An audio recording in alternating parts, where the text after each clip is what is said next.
Welcome back to McCall's Quilting Parisian Grace Quilt-Along. I'm Laura Roberts and I'm going to be your hostess through this lovely adventure of ours down the streets of Paris. And today I'm going to show you how to cut and how to make templates so that you can have all your pieces, patches, and little leaves and flowers ready to go for next time when we get sewing.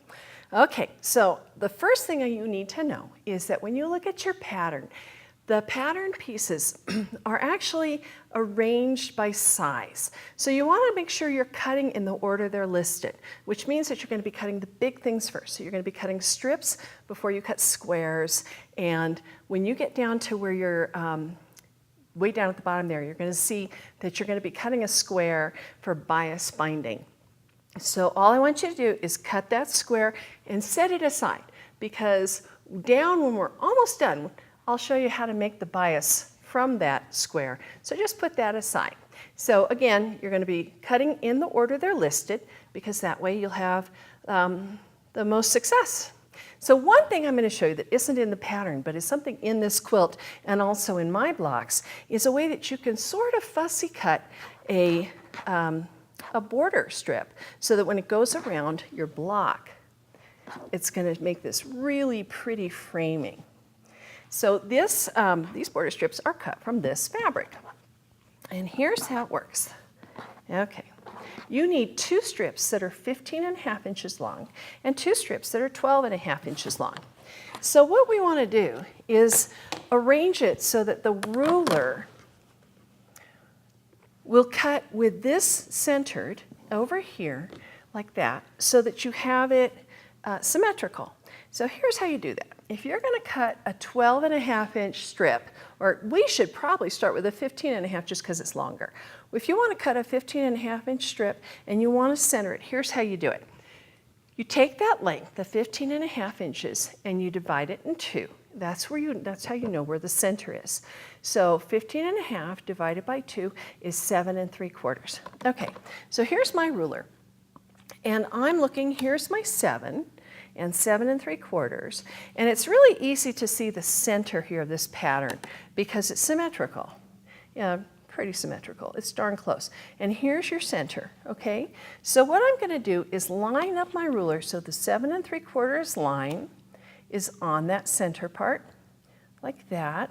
And I can check it by looking on the sides, okay, to make sure that my lines, any lines I have, are running parallel to these lines, which they are. Okay, so 7 3/4 is here. I need to scooch that over. Did you see that? I want to get that centered. Okay, but I only need a strip that's 2.5 inches wide. So I'm just going to bring this down so I don't waste a lot of fabric, like that, because I'm going to be cutting along here. Okay. 7 3/4, it's still in the center, right? Because there's my design right there.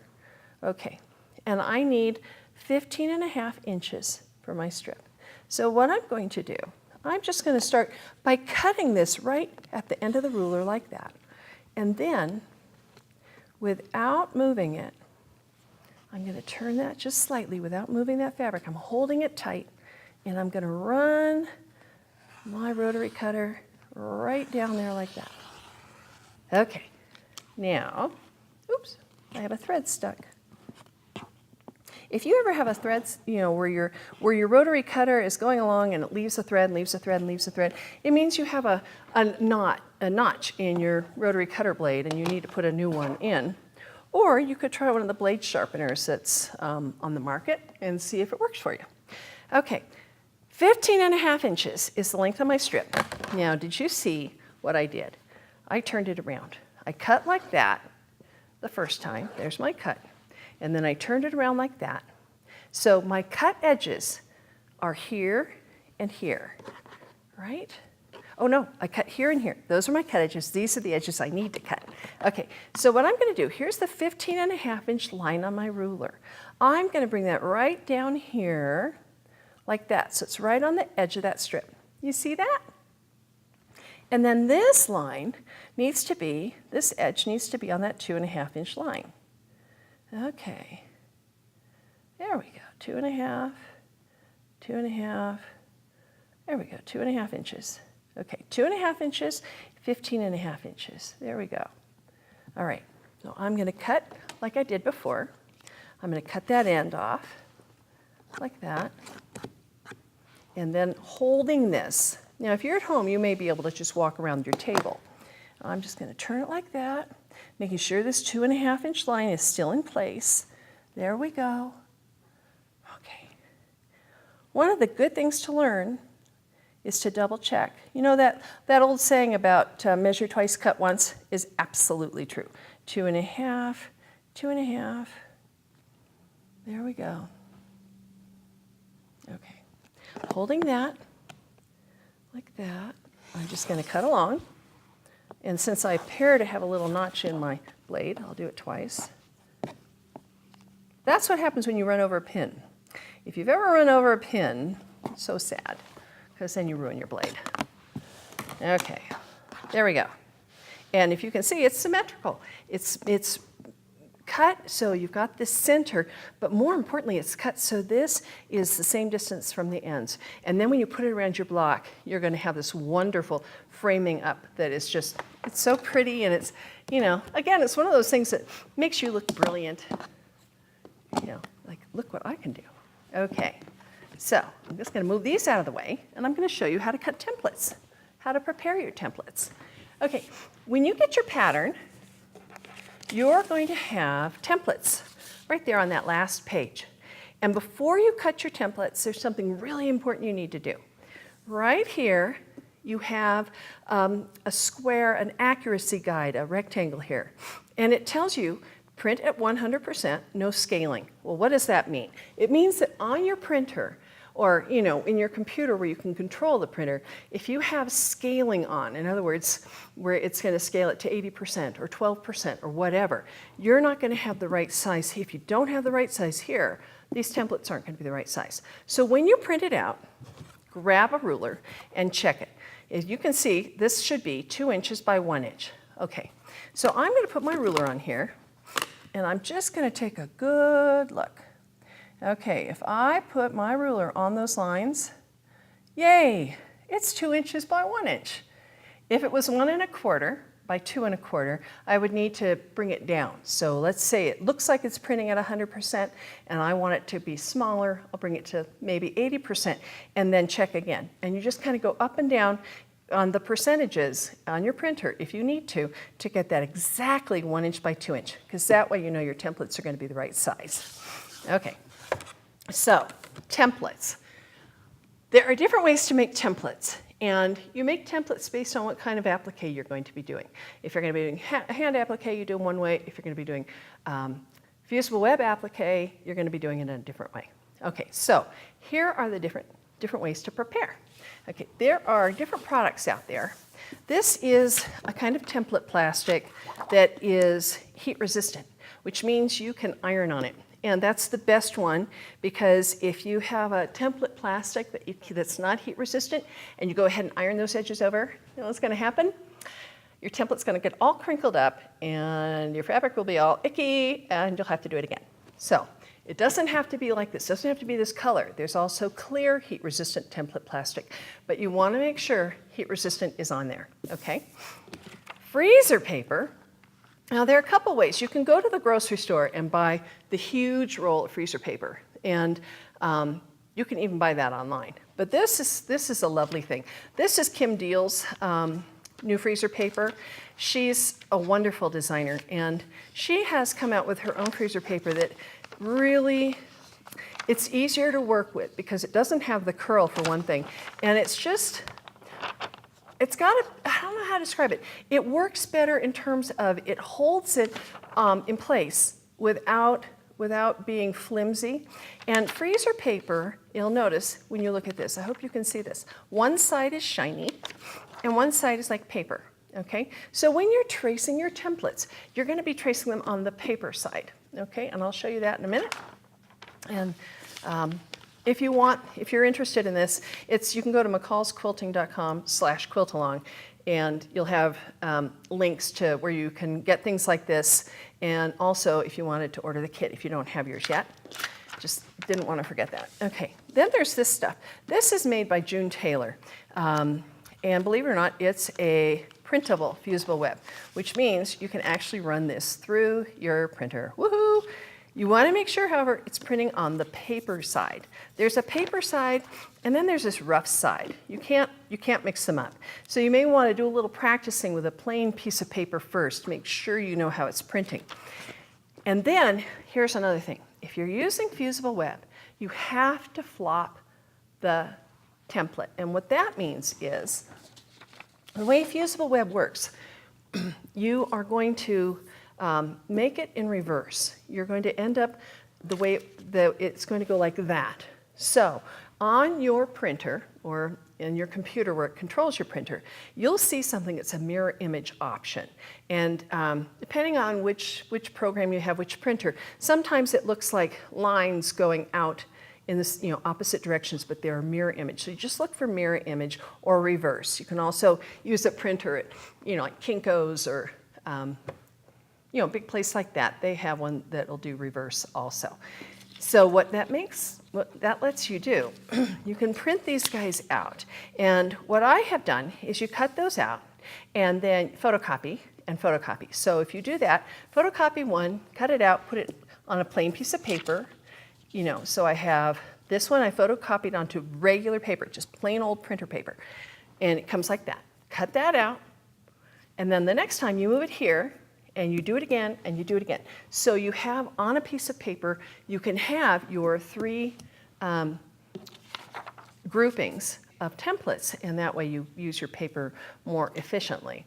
Again, after you do that, after you print onto regular paper or photocopy, measure again. Okay, it's really important that this be right, because otherwise you're going to have wonky leaves, and your tulips could be huge, which would not be what you want. Okay, so that stuff's kind of fun, the printable fusible web, because then you don't have to trace so much. And then plain old ordinary fusible web. There are all different brands out there. I'm not even sure which one this is. Might be Wonder Under. Okay, again, a rough side and a paper side. There are fusible webs out there that are kind of have the webbing on 2 sides, where you have this, it's a different sort of thing. It's not backed by paper. The kind I'm going to be showing you how to use is paper backed. So if you're out there getting fusible web, please get a paper backed version. Okay, so how do we make all this work into templates? How does this all become something you can use? Okay, well, here's how it works. If you want to use a template plastic that is going to be like this, you can see that it's really darn hard to see through. I can't just trace that, okay? So what I'm going to do is take scissors, and I'm going to cut out a template like this. And you want to cut out right on that line. Okay, like that. Okay, there we go. So remember, right on the line, not outside the line and not inside the line, right on the line. And you probably know that you need a pair of scissors for cutting things like template plastic and paper. And that should be not used on fabric. You want your fabric scissors to be separate. Your fabric scissors are sacred. No one in your family gets to use them but you, okay? Put a label on them. Chain them up. Put a lock on them. Don't let your kids take your fabric scissors and cut other things with them, because when you come back to cut fabric, you're going to go to cut it, and it's going to go, and it's going to tear, and you're going to be really sad, and you're going to be really upset, and then you'll have to take your scissors to the store to get them sharpened. So these are my paper scissors, but your fabric scissors, don't let anyone use them for anything. Threaten them with all kinds of evil stuff. Okay, so here's my little template that I cut out. And what I'm going to do, I'm just going to take a pencil. This is an ordinary mechanical pencil, and I'm going to hold that like that, and I'm just going to draw around it like that onto the template plastic. You can try to do this with pen, but I have discovered that pen runs on template plastic. And so it doesn't really run. It's like if you're using pen and you wipe your finger across there, you have this big mess. So I find that pencil works really well. And it doesn't have to be a mechanical pencil. It could be any pencil. Okay. And I just have to hold that really well. There we go. Oops. First one's the tough one because it's the only one where you're having to do it with paper. Okay. So once I have that traced around like that, I can just kind of draw in. With this shape, it's really easy to just kind of extend it to make it there. That's pretty. That looks nice. And I'm just going to put a little C on there so I know which template it is, which shape. Okay. Again, with my non-fabric scissors, I'm going to cut this out. Okay. Here we go.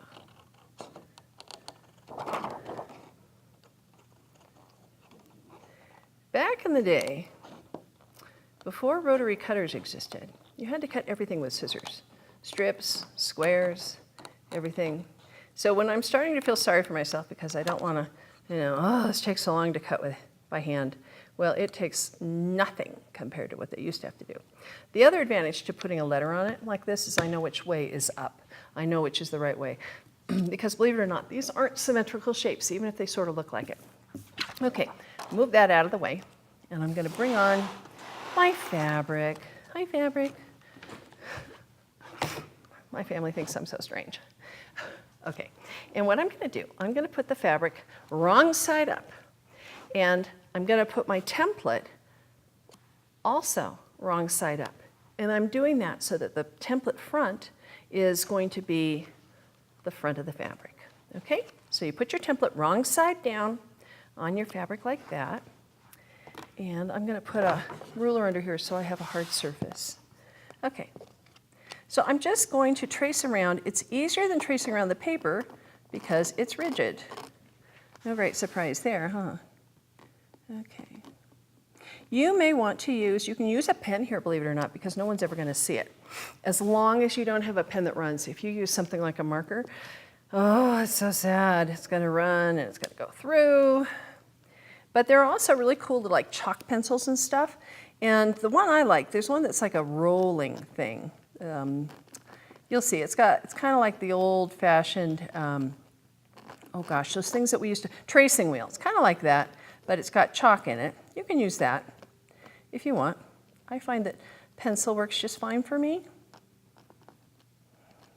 And sometimes when I'm doing stuff like this, I will listen to a book on tape, because you'll be preparing a few of those. Okay, and there it is. You can see my shape. Now, if you're going to do this kind of applique, when you cut this out, you're going to add a 1/4 inch seam allowance, or an 1/8 of an inch, somewhere, right in there, an 1/8 to a 1/4. Don't cut right on the line. If you cut on the line, you won't have anything to turn under. Okay, so I'm just cutting that out. I got about maybe an 1/8 of an inch. Oops. If I were Eleanor Burns, I could throw that just right over my shoulder and have it land on the floor. And when I start sewing, when I start playing with the faff, you may see fabric and thread flying over my shoulder, which would have given my mom fits. But it really entertains the cat. If you ever throw something over your shoulder when you're sewing, the cat will leap out of your way to go get it. Okay, and see that long tip? I'm just going to snip that off so I don't have so much to turn over under the tip.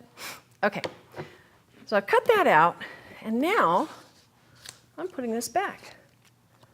It's going to go right back here like that because I'm going to press over those edges to have these really nice edges. So what I recommend is that you get either a starch, spray starch, or this is a starch alternative. The nice thing about this stuff is that it doesn't, because it's not starch, it does not feed bugs. And this is, believe it or not, starch, it's just like a cereal. And so bugs go, ooh, ah, yay, something to eat. And you can actually get little nasty bugs in your fabric because you go in there to eat the starch. So if you do use starch, regular starch, like to press your fabrics before you start sewing, you actually should wash them again and press them again before you put them away. But that's why I like this stuff. It's the starch alternative. Okay, so I'm just going to kind of put a little bit around there. You can see that the template's wet, which matters not at all. And in some ways it's okay because then it'll even help the fabric to go over the edges. Okay, now this is a very hot little iron. And when you're doing this, your iron's also going to be hot. And you know what you don't want to have happen? You do not want your finger there. I think you've probably, if you've been a quilter for any time at all, you know what I mean. It's really not fun. As you can see, I'm just pressing this around like that, letting it just kind of work in. That's the nicest thing. You get such pretty curves when you do it this way. Your curves will be just perfect. When you come to this point, oops, I want to show you something. When you come to the point of your petal or your leaf, what you're going to want to do is this will come over like that before you press in the sides.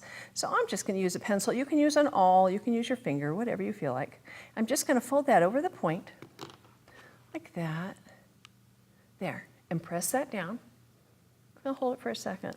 Okay, and then I'm going to put it back this way. You'll find your own comfortable ways. I find that I tend to press certain directions, keeping my left hand to the side because that's the hand holding things.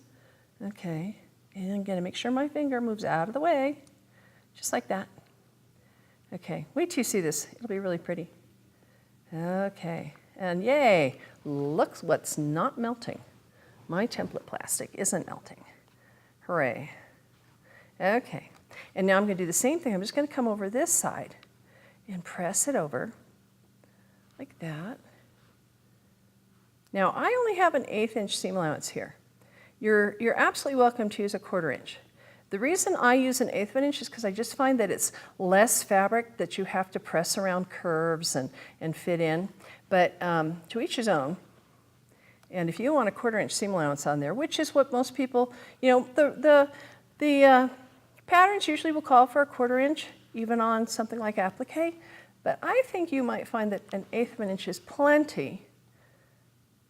And because it's not a seam allowance, really, it's just a turn under. Okay, ta-da. And then, when it's cool, we're just gonna, okay. I can pop this out, the little template comes right out, because you can use the same one over and over and over and over again. Thank goodness. Boop. There we go. And there's my little petal. Isn't that pretty? Look how perfect that is. Look at those curves. Ooh, yay, it makes it really easy to applique. Okay, so that's one way. If you want to hand applique, or there's something called invisible applique.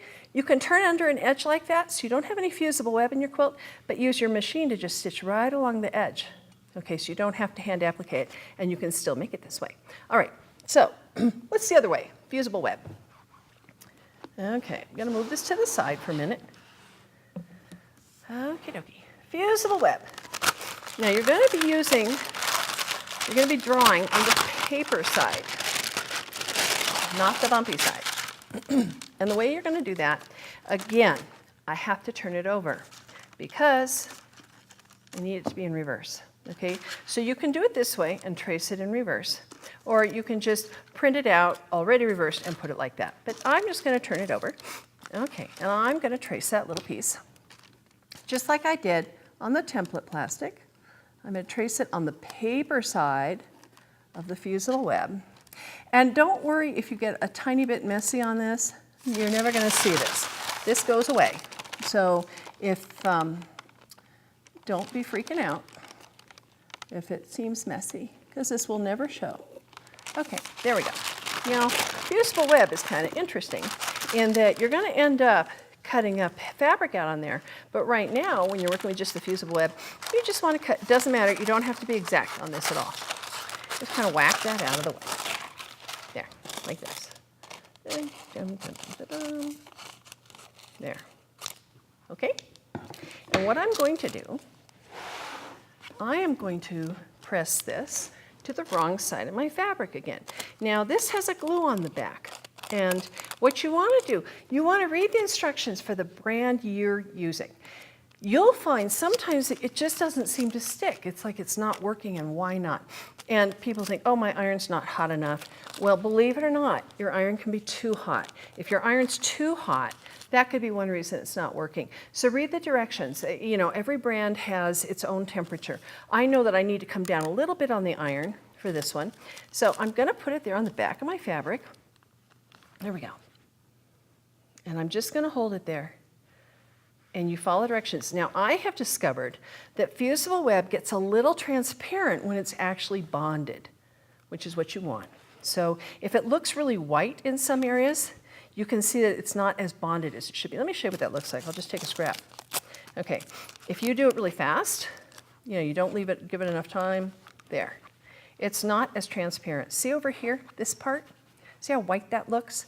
That means it's not really as bonded as you want it to be. Okay, you can actually peel it off. So, take a look, just make sure you've got it the way you want it to be. Now I'm going to cut out right on the line, like that. Oh, these are so pretty. These fabrics, they're amazing. Well, any fabric made in Japan is pretty much gorgeous stuff. But then you have French General designing this. And French Generals, everything that comes from the French General designers is really beautiful stuff. Okay, yay Moda for having French General. Okay, there it is. Look at that, isn't that pretty? So I have this one, and I have this one, and now I'm going to show you how to make one with freezer paper. Okay, let's get my piece of freezer paper here. Freezer paper applique is it's actually a wonderful way to applique. It's got special things, certain things that are real advantage in that you can have it so that it holds your template in place where you want it when you're going to sew it, but it's not anything permanent, and it just makes it easier. So you're not, the one that has the turn under edge, I will pin in place, and it can move around a little bit, and this will keep that from happening. So what I'm going to do, I'm going to trace my little shape again on the paper side, not on the shiny side, and I'm going to trace it right side up, like this. Oops, where's my little hard thing? There we go. Everything we get to use as quilters is really cool. I love our rulers. I know, I'm kind of a nut. I'm sort of a quilting nut. You might be too. I would rather quilt than do just about anything. Oh my gosh. I would rather quilt than work. I would much rather quilt than clean. And it makes me really happy. And then when the football game is on downstairs and certain people in my house are yelling, I don't have to hear it because I'm happily upstairs in my sewing room because I'm lucky and have my own sewing room, and I don't have to listen to it, and I'm just having fun. Okay, so that's been traced. Now this, I'm going to cut out right on the line again, just like I did with the template plastic. Okay, just like that. Just get that out of my way. Okay. Oh, this is so pleasant. It really is. I'm in a studio, and for me, this is technically work, but it's so great. I am a lucky, lucky woman, I'll tell you that. Okay, fabric. Now, what I'm going to do, I'm going to put this on the back of my fabric like that, so the shiny side is up. And I'm just going to have it there. You can pin through it if you want. I tend not to because I don't want to have a bump where the pin is and have it pulling the fabric around. But you can certainly do that if you want to. The other thing you can do, you can take a little dab of glue stick. Believe it or not, any glue stick. Plain old ordinary glue stick. The stuff your kids take to school, the little Elmer's glue stick is fine. You don't need anything, fabric glue stick. By the way, beware. Sometimes people think they're getting a glue stick when what they're really getting is a fabric glue. Fabric glue it's meant to be permanent, and it will bond with the fabric, and on the front, on the top, it can look different. So don't use fabric glue. You want just a glue stick. Okay. So now I'm going to, again, be very kind to my fingers and not iron them. At least that's the goal. Okay. Because there's this wax, this shiny stuff, watch what happens. The fabric will start sticking to the freezer paper. Okay, like that. And what happens if I happen to iron right onto that wax? Nothing. It won't hurt my iron at all. It's just going to be, it really doesn't matter. Here, I'll show you. La la la. There, see? Now it's stuck, peels off, there's nothing on my iron. There. And freezer paper templates can be used over and over again. You might think that because the wax would disappear or something. It doesn't. Okay. So I'm just going to go all the way around like that. There we go. Again, you're going to find what temperature works on your iron, what works for you. Okay, I'm going to do the same thing on that tip that I did before, where I'm just going to press that down first. Oops. I'm going to press that, and then I'll press in both sides. Ta-da. If you have a pet, I have a number of pets. I have a big dog who sheds like mad. And then I have 3 cats, one of which is really my grand cat that I'm cat sitting for my daughter. But they all, I don't know, what is it about animals and fabric, quilting fabric especially? If you're like me, one of the great battles in life is keeping the cat fur off the fabric. I have a tip for you. My cats love to sit on the ironing board, and then I have cat fur every time I go. So what I do, I have a great big beach towel over my ironing board, and when I take it off, I fold it kind of into itself, so all that fur is caught in the middle.